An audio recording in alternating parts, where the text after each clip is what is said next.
সন্তান অনেকেরই। আমি আপনার আবেগ বুঝতে পেরেছি, কিন্তু আইনের কাছে আবেগের কোনো মূল্য নেই।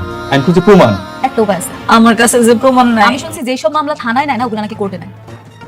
আমি আমার সন্তানের অধিকার আদায়ের জন্য কোর্ট পর্যন্ত যাইতে রাজি আছি।